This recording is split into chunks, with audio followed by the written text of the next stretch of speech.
Good morning children. आज हम हिंदी का लेसन नंबर 3 पढ़ेंगे जिसका नाम है भीमराव की कमीज़। इस लेसन में बताया गया है कि अगर हम कोई भी काम मिलजुल कर करते हैं तो वो काम ज़्यादा अच्छा होता है और जल्दी भी होता है। तो इस चैप्टर में एक छोटा बच्चा है, जैसा कि नाम बताया हुआ है भीमराव, उसकी कमीज़ फट जाती है तो वो सोचने लगता है कि अब वो पहनने के लिए नई कमीज़ कहाँ से लाए। तो ऐसे ही वो सोचते सोचते इधर उधर घूम रहा होता है, तो तभी उसे कुछ नया सूझता है। तो चलिए लेसन पढ़ेंगे। मेरे साथ साथ आप भी अपनी हिंदी की बुक खोल के लेसन को रीड करेंगे। रीडिंग स्टार्ट करते हैं। एक था भीमराव, उसकी कमीज़ फट गई थी, अब पहनने के लिए वह नई कमीज़ कहाँ से लाए। ये सोचते हुए वह इधर उधर घूम रहा था। तभी उसे रुई का पौधा मिला और वह भीम से बोला। किसका पौधा? रुई का पौधा, कॉटन प्लांट जिसे आप कहते हैं। देखिए यहाँ पर पिक्चर में भी बहुत अच्छा दिखाया हुआ है। अब आगे उसने क्या बोला? रुई के पौधे ने, अरे भीम तुम्हारी कमीज़ कहाँ गई? तो भीम क्या बोलता है? मेरी कमीज़ फट गई, अब नई कमीज़ कहाँ से आएगी यही सोच रहा हूँ। अरे भाई, कौन बोलता है? रुई का पौधा। अरे भाई तुम मेरी रुई ले लो, जाओ ना उसकी कताई बुनाई करके कमीज़ बना लो। तुम मेरी रुई ले जाओ ना, उसकी कताई बुनाई करके कमीज़ बना लो। कताई बुनाई मीन्स रुई से धागा बनाकर और फिर उसका कपड़ा बनाकर। रुई के पौधे ने भीम को रुई दे दी। रुई के पौधे ने क्या दिया? भीम को रुई दे दी। अरे वाह, अब मैं इस रुई से नई कमीज़ बनाऊंगा। अब आगे भीम रुई लेकर आगे चला। रास्ते में एक मकड़ी जाल बुन रही थी। भीम को देखकर बोली, भीम भाई, यूं बिना कमीज़ के कहाँ जा रहे हो और तुमने ये हाथ में क्या पकड़ रखा है? मेरी कमीज़ तो फट गई। किसने बोला? भीम ने। रुई के पौधे ने रुई दी है, उसकी कताई बुनाई करके कपड़ा बनाऊंगा, तब मेरी माँ नई कमीज़ बनाएगी। ये देखो यहाँ पिक्चर में दिखाया है कि भीम ने हाथ में बहुत सारी रुई पकड़ी हुई है। अब नेक्स्ट देखिए। भीम भाई, माँ का काम क्यों बढ़ा रहे हो? मुझे दे दो, कताई करके बुन देती हूँ। ठीक है। किसने कहा? मकड़ी ने। अब आगे देखिए। देखते देखते मकड़ी ने कताई करके कपड़ा बुन डाला। मकड़ी ने क्या किया? रुई से धागा बनाया और फिर उससे कपड़ा बना दिया। अब आगे। अब भीम कपड़ा लेकर दौड़ पड़ा। रास्ते में उसे चूहा मिला। चूहे ने क्या बोला? अरे भीम भाई, दौड़ क्यों रहे हो? भीम ने बोला, मेरी कमीज़ बनाने के लिए रुई के पौधे ने रुई दी और मकड़ी ने रुई की कताई करके बुन दी। अब माँ इसकी कमीज़ बना देगी। तो चूहे ने क्या बोला? तब तो भीम भाई, ये कपड़ा मुझे दे दो, मैं अपने दांतों से कपड़ा काट दूंगा। फिर उसके बाद, ठीक है, कपड़ा तुम ही काट दो, मेरी माँ की मेहनत बच जाएगी। अब भीम ने चूहे को कपड़ा दे दिया। अब नेक्स्ट पेज।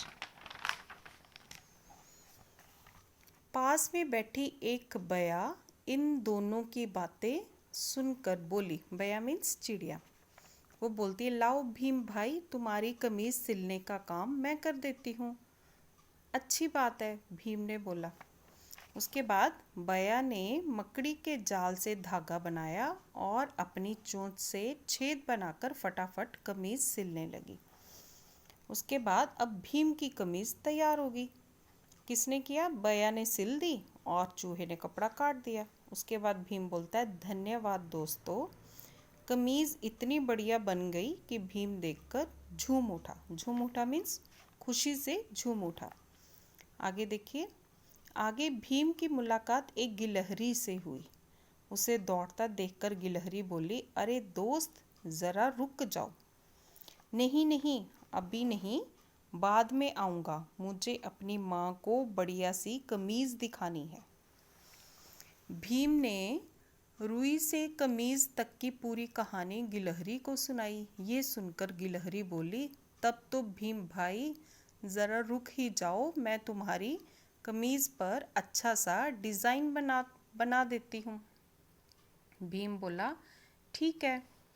उसके बाद गिलहरी ने फूलों से तरह तरह के रंग लिए, अपनी पूंछ की कूंची बनाई, कूंची मीन्स ब्रश बनाया, और कमीज पर सुंदर डिज़ाइन बनाने लगी। सुंदर सी कमीज देखकर भीम खुशी से नाच उठा और कमीज पहनकर माँ के पास पहुँच गया। माँ माँ, मेरी कमीज तो देखो, बताओ तो है ना बढ़िया। वाह बेटा, इतनी सुंदर कमीज कहाँ से आई?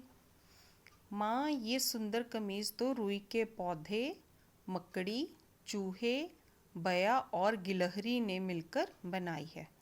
देखा बेटा, किसी भी काम को मिलकर करो तो ऐसे ही बढ़िया काम होता है। तो सब जितने भी भीम के दोस्त थे, चाहे वो रुई का पौधा था, मकड़ी थी, चूहा, बया और गिलहरी, सबने मिलजुल कर उसकी कमीज़ बना दी, तो जिससे कि उसका काम बहुत बढ़िया हो गया। तो इसका संदेश क्या है? कोई काम मिलकर करने से ज़्यादा अच्छा होता है। जब भी हम किसी भी काम को मिलजुल कर करते हैं तो उससे जो काम है वो बहुत ही अच्छा होता है। इसलिए लेसन से हमें यही शिक्षा मिलती है कि हमें भी सब काम मिलजुल कर करने चाहिए। तो इस लेसन को एक बार दोबारा से आप रीड करेंगे। चलिए अब हम इसके शब्दार्थ पढ़ेंगे। फर्स्ट वन है सुंदर, खूबसूरत, फटाफट, जल्दी से, मुलाकात, भेंट या किसी से मिलना, कूंची, ब्रश या तुलिका। नेक्स्ट है माँ, माता, बढ़िया, खूब अच्छा। आपने ये शब्द लर्न करने हैं। उसके बाद नेक्स्ट देखेंगे फर्स्ट एक्सरसाइज, किसने कहा, सही उत्तर में टिक का निशान लगाइए। फर्स्ट है, अरे वाह, अब मैं इस रुई से नई कमीज बनाऊंगा। किसने कहा? भीम ने, गिलहरी ने या मकड़ी ने? तो राइट आंसर है भीम ने। उसके आगे टिक लगाना है। नेक्स्ट देखिए, लाओ भीम भाई, तुम्हारी कमीज सिलने का काम मैं कर देती हूँ। ये किसने कहा? रुई के पौधे ने, मकड़ी ने या बया ने? तो किसने उसकी कमीज सिली थी? बया ने। तो इसके आगे टिक लगाना है। नेक्स्ट देखेंगे क्वेश्चन आंसर्स है, प्रश्नों के उत्तर लिखिए। फर्स्ट वन, कमीज बनाने के लिए मकड़ी ने क्या किया? तो आंसर लिखेंगे, कमीज बनाने के लिए मकड़ी ने कताई करके कपड़ा बुन दिया। कताई मीन्स रुई का धागा बनाकर। ठीक है, फिर से देखिए आंसर, कमीज बनाने के लिए मकड़ी ने कताई करके कपड़ा बुन दिया। ये क्वेश्चन आंसर्स आपने हिंदी की कॉपी में लिखने हैं। नेक्स्ट क्वेश्चन है आपका, बया ने कमीज कैसे सिली? तो आंसर है, बया ने मकड़ी के जाल से धागा बनाया और अपनी चोंच से कपड़े में छेद बनाकर कमीज सिल दी। फिर से देखिए आंसर, बया ने मकड़ी के जाल से धागा बनाया और अपनी चोंच से कपड़े में छेद बनाकर कमीज सिल दी। नेक्स्ट क्वेश्चन, गिलहरी ने कमीज पर डिज़ाइन कैसे बनाया? आंसर है, गिलहरी ने फूलों से रंग लेकर अपनी पूंछ की कूंची बनाकर कमीज पर डिज़ाइन बनाया।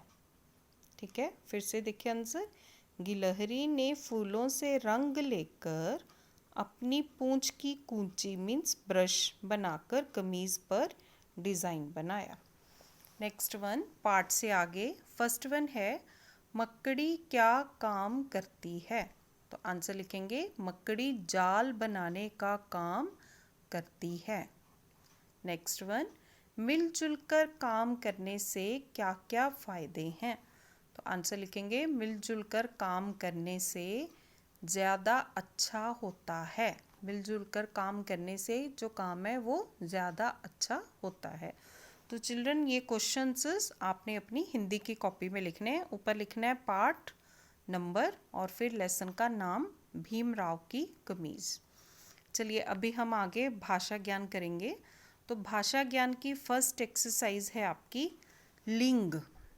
ठीक है, लिंग डेफिनेशन है जो शब्द पुरुष या स्त्री जाति का बोध कराते हैं वे लिंग कहलाते हैं। जैसे दादा पुल्लिंग, दादी स्त्रीलिंग। ठीक है, ये डेफिनेशन को अंडरलाइन करेंगे और ये डेफिनेशन आपको लर्न भी करनी है। फिर से देखिए, जो शब्द पुरुष या स्त्री जाति का बोध कराते हैं वे लिंग कहलाते हैं। जैसे दादा पुल्लिंग, दादी स्त्रीलिंग। ये आपको डेफिनेशन लर्न करनी है, इसके ऊपर लर्न इट लिख लीजिए। अब नेक्स्ट देखिए, अब आप दिए गए पुल्लिंग शब्दों के स्त्रीलिंग रूप में टिक का निशान लगाइए। यहाँ पर 2 ऑप्शन दिए हुए, 3 ऑप्शन दिए हुए, तो जो राइट वन है उसके आगे टिक का निशान लगाना है। फर्स्ट है बेटा बेटी, बेटी के आगे टिक का निशान लगाएंगे। मकड़ा मकड़ी, चूहा चूहिया, पिता माता, लेखक लेखिका। ठीक है, तो आपने इसे लर्न कैसे करना है, जो राइट आंसर्स हैं उसके साथ में ही लर्न करना है।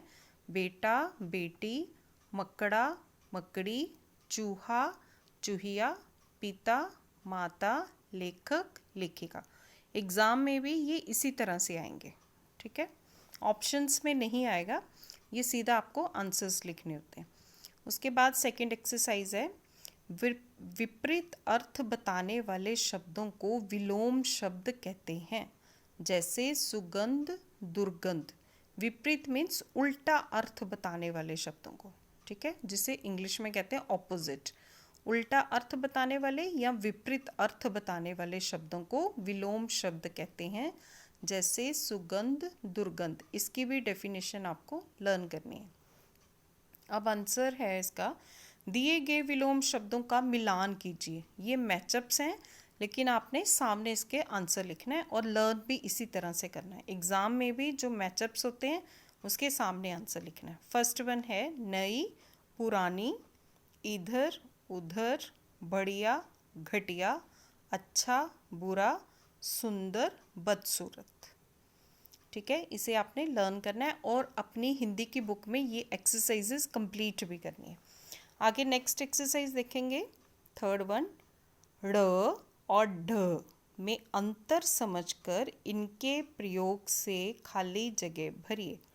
ड़ और ढ में अंतर समझकर, ठीक है, इन दोनों में डिफरेंस होता है, इनकी प्रोनाउंसिएशन में डिफरेंस होता है। ड़ और ढ में अंतर समझकर इनके प्रयोग से खाली जगह भरिए। फर्स्ट वन है, तुमने हाथ में क्या पकड़ रखा है। पकड़, ड़ आएगा यहाँ पर, हाथ में क्या पकड़ रखा है। नेक्स्ट वन, माँ का काम क्यों बढ़ा रहे हो। ड़ा, बढ़ा रहे हो। नेक्स्ट, अरे भीम भाई दौड़ क्यों रहे हो। ड आएगा, दौड़। नेक्स्ट वन, मकड़ी, मकड़ी ने रुई की कताई की। नेक्स्ट वन, कमीज इतनी बढ़िया बन गई। नेक्स्ट, भीम ने चूहे को कपड़ा दे दिया। ये आपने अपनी बुक में करना है एक्सरसाइज। अब नेक्स्ट पेज देखिए। नेक्स्ट पेज फर्स्ट एक्सरसाइज है व्यंजन, संयुक्त व्यंजन। ये हमारी एक्सरसाइज है, इसे मैं आपको कॉपी में समझाती हूँ, सभी ध्यान से देखेंगे। फर्स्ट वन है संयुक्त व्यंजन। किसे कहते हैं संयुक्त व्यंजन? जो व्यंजन होते हैं वो क से ज्ञ तक सभी क्या होते हैं, व्यंजन। ठीक है, तो यहाँ पर बोला गया है संयुक्त व्यंजन। संयुक्त मीन्स एक साथ होना। कौन कौन से होते हैं? उदाहरण के लिए क हलंत प्लस श, तो ये बन गया क्ष। नेक्स्ट, त हलंत प्लस र, त्र। देन ज हलंत प्लस अं, न, ज्ञ। नेक्स्ट है श हलंत प्लस र, श्र। उसी तरह से आपका नेक्स्ट है द्वित्व व्यंजन। द्वित्व मीन्स जो दो व्यंजनों से मिलकर बना हो। एक जैसे दो व्यंजनों से मिलकर बना हो उसे हम कहते हैं द्वित्व व्यंजन। फॉर एग्जाम्पल जैसे च, दोनों च है, च को मिलाकर ये बन गया च, तो इसे बोलेंगे द्वित्व व्यंजन। एक में आधा च आ रहा है, एक में पूरा च आ रहा है, तो इसे बोलेंगे द्वित्व व्यंजन। उसी तरह से क, दोनों क को मिलाकर ये एक आधा क है और एक पूरा क, तो इसे कहा जाता है द्वित्व व्यंजन। अभी आप बुक में देखेंगे। फर्स्ट वन है, एक से अधिक व्यंजनों के मेल से बने व्यंजन को संयुक्त व्यंजन कहते हैं। जिसमें एक से अधिक व्यंजन हो उसे हम कहते हैं संयुक्त व्यंजन। ये संख्या में 4 हैं। कौन कौन से? जैसा कि आपको मैंने कॉपी में दिखाया, क प्लस श क्ष, त प्लस र त्र, ज प्लस न ज्ञ, श प्लस र श्र। उसी तरह से एक जैसे व्यंजनों से मिलकर बने व्यंजनों को द्वित्व व्यंजन कहते हैं। जब एक जैसे दो व्यंजन मिलते हैं तो उन्हें हम द्वित्व व्यंजन कहते हैं। जैसे क हलंत प्लस क, ये बन गया क, ये हो गया एक आधा क है और एक पूरा क है, ये हो गया द्वित्व व्यंजन। उसी तरह से च हलंत प्लस च, च, तो ये यहाँ पर भी एक आधा है और एक पूरा है, तो इसे कहते हैं द्वित्व व्यंजन। ये दोनों डेफिनेशन आपको लर्न करनी है, ठीक है। एक से अधिक व्यंजनों के मेल से बने व्यंजन को संयुक्त व्यंजन कहते हैं, और नेक्स्ट वन, एक जैसे व्यंजनों से मिलकर बने व्यंजनों को द्वित्व व्यंजन कहते हैं। ये दोनों डेफिनेशंस आपको लर्न करनी है। अभी आप इसकी एक्सरसाइज देखेंगे। संयुक्त व्यंजन वाले शब्दों को गोला, ठीक है, जो संयुक्त व्यंजन है ये वाले ऊपर वाले, इनके ऊपर गोला लगाना है, तथा द्वित्व व्यंजन वाले शब्दों को रेखांकित कीजिए, मीन्स अंडरलाइन कीजिए, ठीक है। फर्स्ट वन देखिए, श्रमिक, तो ये कौन सा व्यंजन हो गया? संयुक्त व्यंजन, तो इसके ऊपर हम क्या लगाएंगे? सर्कल, गोला लगाना है। उसके बाद धक्का, तो ये कौन सा व्यंजन हो गया? द्वित्व व्यंजन, धक्का, इसे अंडरलाइन करेंगे। क्षमा संयुक्त व्यंजन है, तो इसको हम सर्कल करेंगे। आगे है गद्दा, तो ये हमारा कौन सा व्यंजन है? द्वित्व व्यंजन है, तो इसके नीचे हम इसे अंडरलाइन करेंगे। उसके बाद लट्टू, ये भी हमारा द्वित्व व्यंजन है, तो इसके नीचे अंडरलाइन करेंगे। विज्ञान, ये संयुक्त व्यंजन है, तो इसलिए इसके ऊपर हम गोला लगाएंगे। नेक्स्ट देखिए, मित्रता, ये हमारा संयुक्त व्यंजन है, तो इसके ऊपर सर्कल करेंगे। फिर छुट्टी, ये हमारा द्वित्व व्यंजन है, इसके नीचे रेखा खींचेंगे। पक्षी संयुक्त व्यंजन, इसके ऊपर गोला लगाएंगे। देन सच्चा, ये द्वित्व व्यंजन है, तो इसको अंडरलाइन करेंगे। त्रिकोण, ये भी हमारा कौन सा व्यंजन है? संयुक्त व्यंजन, तो इसलिए इसके ऊपर हम गोला लगाएंगे। देन थप्पड़, ये हमारा द्वित्व व्यंजन है, तो इसको हम अंडरलाइन करेंगे।